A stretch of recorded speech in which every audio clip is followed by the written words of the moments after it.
que les pays occidentaux souffrent de problèmes liés à l'obésité et gaspillent environ 40% des produits alimentaires, soit 1 milliard de repas jetés par jour, on estime que dans le même temps, une personne sur 3 dans le monde se trouve en situation de précarité alimentaire. C'est bien un paradoxe en effet. Nous produisons en théorie suffisamment de denrées alimentaires, mais une grande partie de la population mondiale souffre de malnutrition ou ne mange tout simplement pas à sa faim.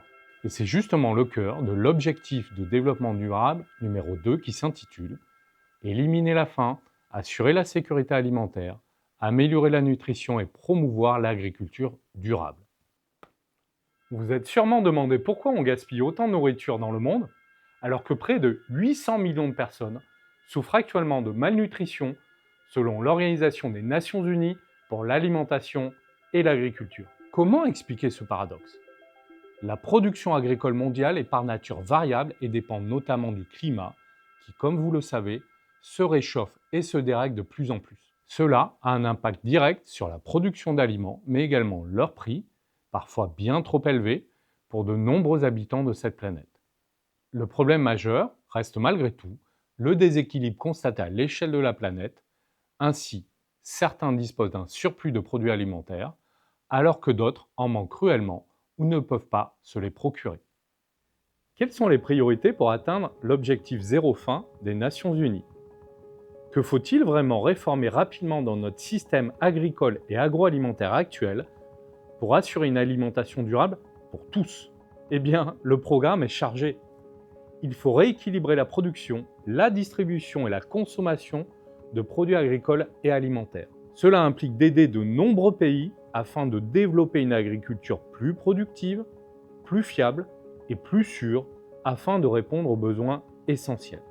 Et cela implique en même temps que les pays occidentaux développent une culture anti-gaspillage et des pratiques agricoles plus vertueuses. Cela passera par exemple par une limitation de la consommation de viande et par l'apport complémentaire de légumineuses comme les pois ou les lentilles. Il faudra donc à la fois rééquilibrer la production et la consommation, mais surtout mieux répartir les produits en fonction des besoins des populations locales. Il s'agit donc de limiter la surabondance pour les plus privilégiés afin de redistribuer plus équitablement les ressources vers ceux qui en manquent ou en ont le plus besoin. D'ici 2030, sous l'effet du réchauffement climatique, de l'acidification des sols, de la montée des eaux ou de la pression foncière, les terres consacrées à l'agriculture risquent de régresser.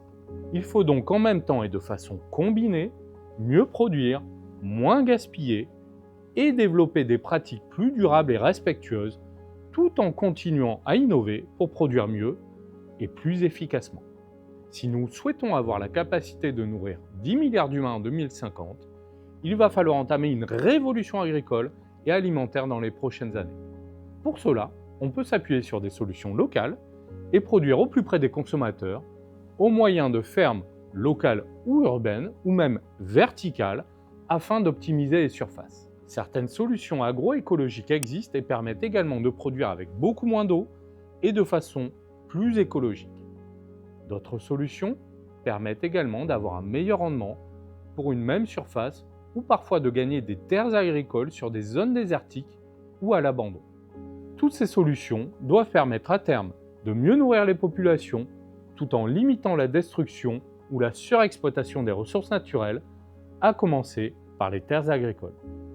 Toutes ces solutions doivent permettre à terme de mieux nourrir les populations tout en limitant la destruction ou la surexploitation des ressources naturelles, à commencer par les terres agricoles.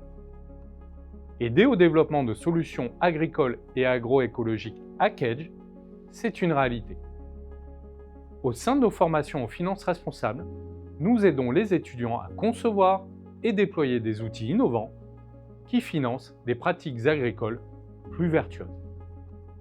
Nous croyons en une finance à impact positif, capable de soutenir des approches plus durables et plus justes.